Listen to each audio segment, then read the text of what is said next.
ভারত মাতা কি। সমবেত তরুণ প্রজন্মের আমাদের আগামীর ভবিষ্যৎ প্রিয় ভাই বোনেরা, পশ্চিমবঙ্গ সরকারের পক্ষ থেকে আপনাদের প্রথমেই প্রাণভরা উষ্ণ ভালোবাসা, শুভেচ্ছা এবং স্বামী বিবেকানন্দের মহান মন্ত্র চরৈবতী চরৈবতী উচ্চারণের মধ্য দিয়ে আপনাদের যাত্রাপথ শুভ হোক এই প্রার্থনা করি। আপনাদেরকে যারা তৈরি করেছেন আচার্যগণ, বিভিন্ন পলিটেকনিকে এবং ট্রেনিং প্রতিষ্ঠানগুলির যারা আমাদের ব্যবস্থাপনার সঙ্গে যুক্ত ছিলেন, প্রত্যেককে আমি সম্মান এবং অভিনন্দন জানাই। মঞ্চে এই রাজ্যের একজন তরুণ নেতা, উচ্চশিক্ষিত, সাংবাদিকতা থেকে রাষ্ট্রবাদ, দেশপ্রেম, কলেজ জীবন থেকেই যিনি নেশন ফার্স্ট মন্ত্রে দীক্ষিত হয়ে আজকে বর্তমান মন্ত্রিসভার ক্যাবিনেট মন্ত্রকের দায়িত্ব পেয়েছেন সংশ্লিষ্ট 3টি দপ্তরের, জগন্নাথ চট্টোপাধ্যায়, তাকে আমি শুভেচ্ছা অভিনন্দন জানাই।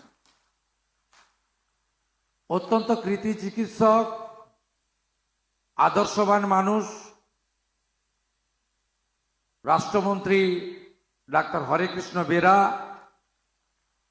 ওনাকেও আমি যথাযথ সম্মান এবং শুভেচ্ছা জ্ঞাপন করি। এই রাজ্যে আমরা যা সিদ্ধান্ত নিচ্ছি, আমরা নির্বাচনের সংকল্পপত্রে যা যা বলেছি, মাননীয় প্রধানমন্ত্রী যে সমস্ত বিষয়ে গ্যারেন্টার রয়েছেন,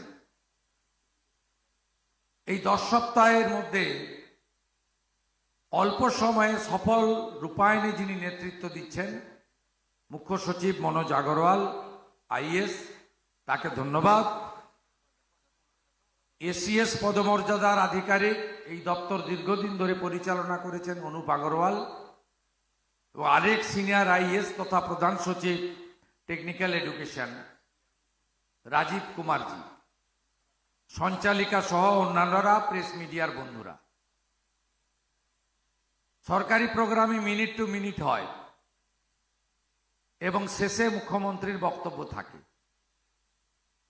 আজকে বিধানসভা আমার কাছে মন্দির, আমি বিধানসভার কাছে দায়বদ্ধ। পুলিশ বাজেট শেষ হয়েছে, বক্তব্য এখানে এসে পৌঁছাতে দেরি হয়েছে, আপনারা 3টে থেকে অপেক্ষা করছেন, ক্ষমা প্রার্থী। আবার একটু শুভেচ্ছা দিয়ে চলে যেতে হবে। পাওয়ার ডিপার্টমেন্টের বক্তৃতা চলছে, আমাকে উত্তর দিতে হবে। আমি এতগুলো তরুণ ভবিষ্যৎকে দেখতে পাচ্ছি, যারা আগামী দিনের বিকশিত ভারতের নেতা। তাই আপনাদের সঙ্গে সাক্ষাৎ করার এই পরম সুযোগ আমি ছাড়তে পারলাম না, তাই আপনাদের কাছে এসেছি। আমরা কর্মসংস্থানের নতুন দিগন্ত পশ্চিমবঙ্গে উন্মোচিত করব। ভরসা রাখেন, বহুমুখী কর্মসংস্থান, সেটাই আমাদের লক্ষ্য। আগের সরকার খুব বদনাম করে দিয়ে চলে গেছে। আমরা এসেই school service commission, college service commission, আরো যা যা আছে, সব জায়গা থেকে রাজনৈতিক প্রভাব মুক্ত করব। ইতিমধ্যে এসএসসি চেয়ারম্যান, আমরা সিএস লেভেলের মতমর্যাদার আধিকারিককে চেয়ারম্যান করেছি। আমরা ইউপিএসসি কে ফলো করব। আমরা প্রধানমন্ত্রী নরেন্দ্র মোদীজির রোজগার মেলা এবং এমপ্লয়মেন্ট সিস্টেমকে ফলো করব। শুধু সরকারি কর্মসংস্থান নয়, পেশাদারিত্ব, high skill, semi skill, government polytechnic, private vocational institution, এই রাজ্যে আরো কারিগরি বিদ্যালয়, কারণ পুঁথিগত বিদ্যার মধ্য দিয়ে সব জায়গায় চাহিদা পূরণ হয় না। দক্ষ কারিগরি প্রতিষ্ঠানের মধ্য দিয়ে আমরা যদি উপযুক্ত তরুণ প্রজন্মকে প্রশিক্ষিত, শিক্ষিত, পেশাদারিত্ব আনতে পারি, তাহলে পশ্চিমবঙ্গে আরো আরো উন্নতির চরম শিখরে আমরা যাব। এই পশ্চিমবঙ্গের অবস্থা কর্মসংস্থানের ক্ষেত্রে ভয়াবহ। কোনো বড় শিল্প আসেনি, শিল্প না আসার ফলে অনুসারী শিল্প হয়নি। নতুন এয়ারপোর্ট, নতুন সিপোর্ট, রেলের সম্প্রসারণ হয়নি। এমএসএমই সেক্টর উপেক্ষিত থেকেছে। ফুড প্রসেসিং এখানে বিরাট সুযোগ রয়েছে।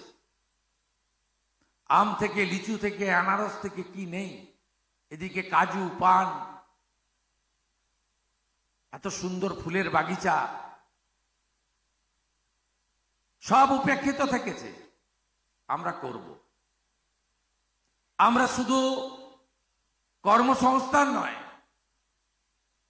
সাবসিডি ওরিয়েন্টেড, যাতে আপনারা সফট লোন, গ্যারেন্টার পশ্চিমবঙ্গ সরকার, গ্যারেন্টার প্রধানমন্ত্রী, গ্যারেন্টার মুখ্যমন্ত্রী, সিকিউরিটি ছাড়া লোন নিয়ে নিজেও আগামী দিনের সফল ব্যবসায়ী, ছোট ইন্ডাস্ট্রির মালিক হতে পারেন।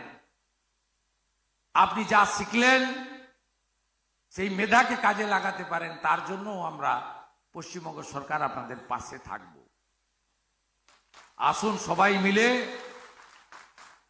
এই বাংলাকে নতুন করে গড়ে তুলি। খুব কষ্ট লাগে, হাতের কাজ যারা শিখেছেন, যারা কারিগর, যাদেরকে আমরা বলি সৃষ্টির দেবতা বিশ্বকর্মা, গোটা ভারতে বিশ্বকর্মা যোজনা চালু হলো, ইমপ্লিমেন্ট হলো। লক্ষ লক্ষ আর্টিজানরা, কারিগররা নিজের পায়ে দাঁড়িয়ে গেল। পশ্চিমবঙ্গ অংশগ্রহণ করলো না। 8,65,000 দরখাস্ত পড়েছিল পোর্টালে, এসেই সব পাঠিয়ে দিয়েছি, যাতে বিশ্বকর্মা যোজনাও এখানে চালু হয়। সবাই ভালো থাকবেন। এবারের বাজেটে আমরা ঘোষণা করেছি 1 লক্ষ আরো high skill, semi skill training দেব। পলিটেকনিক কেন্দ্রগুলোতে দক্ষতা বাড়াবো। আর প্রাইভেট পলিটেকনিক ভোকেশনালগুলো, একটা অংশ, সবাই নয়, সবাই খারাপ আমি বলতে পারি না, তারা এটাকে বাণিজ্যিকরণ করে দিয়েছে। ভর্তি হও, সেমিস্টারের টাকা নাও, সার্টিফিকেট নিয়ে বাড়ি যাও। মাঝপথে কিচ্ছু হয়নি। আমরা এই ক্ষেত্রে কিন্তু কোনো কম্প্রোমাইজ করব না। প্রত্যেকটা প্রাইভেট, আমাদের সরকারি পরিকাঠামো তো বাড়াবো, জায়গা থাকলে নতুন ইউনিট খুলব। ফ্যাকাল্টি, টিচার, প্রফেসর যা লাগে দেব, টেকনিক্যাল সাপোর্ট দেব। আপনাদের যা ইনস্ট্রুমেন্ট লাগে সেগুলো তো দেবই। আর প্রাইভেট গুলোকেও একাগ্রতা, দায়বদ্ধতা, স্বচ্ছতার সঙ্গেও যাতে তারা প্রতিষ্ঠান চালায়। বাংলায় সব আছে, এত সুন্দর, এত উচ্চমানের হিউম্যান রিসোর্স কোথাও নেই। কাজে আমাদের লাগাতেই হবে। প্রধানমন্ত্রী বারে বারে বলেন, বিকশিত ভারত অসম্পূর্ণ থেকে যাবে যদি বিকশিত বাংলা না হয়। বিকশিত বাংলা, নবনির্মাণের বাংলা, নতুন বাংলা, এই বাংলায় আপনাদের সকলের অংশগ্রহণ, যোগদানের প্রার্থনা জানিয়ে মাননীয় মন্ত্রী এবং মুখ্য সচিবের কাছে অনুমতি নিয়ে প্রস্থান করছি। খুব ভালো থাকবেন। বন্দে মাতরম। জয় হিন্দ।